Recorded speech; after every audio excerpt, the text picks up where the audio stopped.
Hey everybody, Rob here from Fire Team 6. Most of you might know me by call sign Gunfather. I use in most of my videos. On the other side of the camera here for the first time, I'm going to bring you guys a gun review on the new ICS PAR Mk3 by Pro Arms.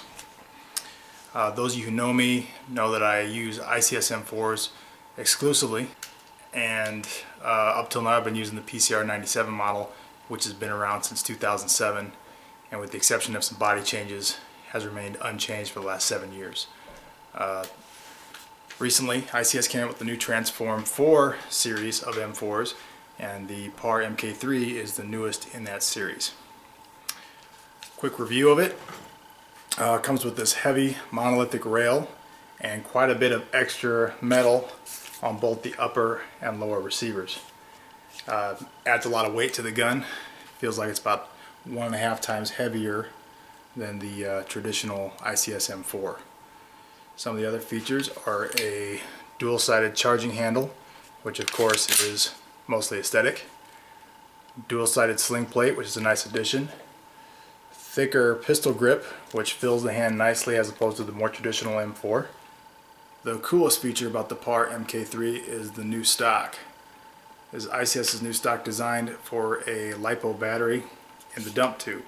It's real easy to remove. Just pull this out, twist, comes right off. You'll notice ICS run the wires for the battery in a separate compartment underneath the stock tube. Leaves plenty of room in there for the LiPo battery. This is a Nanotech 11.1 volt 1200 mAh stick battery. Fits very easily in there with plenty of room to spare on either side. You'll notice when I put it in there, I got to bunch up the wires like this, no problem. You just put those in the stock, slide it on, twist, and you're good to go. As you can see right there, one difference in the Transform 4 line from the PCR 97s is there an electric blowback feature which causes the fake bolt cover to move when you shoot. It actually does not provide any recoil whatsoever. It's purely aesthetic, and it's a new feature to ICS M4s. I personally don't think it's that great. It's mostly an aesthetic feature, but some people like it. From what I've seen of how they built it internally, I think it'll work pretty well. Another different feature in the Transform 4 line as compared to the PCR 97s is the spring release. On the ICS PCR 97s, it was right here on the forward assist. On the Transform 4 line, they've moved it to the selector switch. When you switch it to safe, you'll hear the spring decompress. That's also made the selector switch stiffer than it was on the PCR 97 line, which is a welcome change because they tended to float. Internally, ICS has made a lot of changes with the Transform 4 line. They now come with a 6.03 Type bore barrel instead of the 6.08 inner barrel that came with the PCR 97 line. Additionally, it now has a metal hop-up, which is far superior to the plastic hop-up of the old models.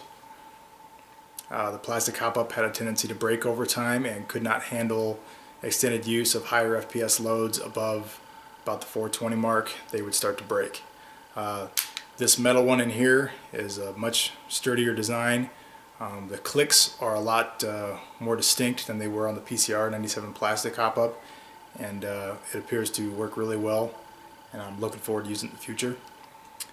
Quick note here, I did take the metal hop-up unit out of this gun and I put it in a PCR 97 ICS M4, and it functioned flawlessly. So when those parts come out in the future, you can buy them and go back and upgrade your old guns with that new metal hop-up.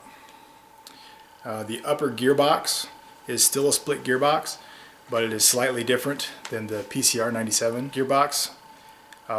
Point of fact, you cannot take a PCR 97 gearbox and put it in this gun. I tried to do it, and although it functioned for a little while, it ended up binding up and tripped the fuse. So don't do that. Other changes to the upper gearbox in the Transform 4 line: they upgraded the piston to a sturdier polymer piston with some metal teeth on it. It's a lot better looking piston than the cheap white plastic one that came with the PCR 97 line. Usually I would change that piston right off the bat whenever I bought a new gun, and this gun I'm going to hold out, see how long it holds up. I'm sure it's going to hold up for quite a while. The only complaint I have about the internals of this gun is the spring guide is made out of plastic. I was really hoping it was going to be a metal bearing spring guide, and ICS stuck with the plastic version, which probably isn't going to hold up for the life of the gun. Will have to be replaced eventually. Bone stock, this gun chronoed at 420 FPS, which is a little hot for either field or indoor play. Since I purchased it for CQB, I switched to a Garter M90 spring. Switching the spring out was very easy to do, just like the traditional ICS M4s. And now it shoots at about 280 FPS, which is perfect for indoor play. If you guys got any questions, feel free to ask them in the comments section. And hopefully we'll be doing more videos in the future if you guys want to see them. And thanks for watching.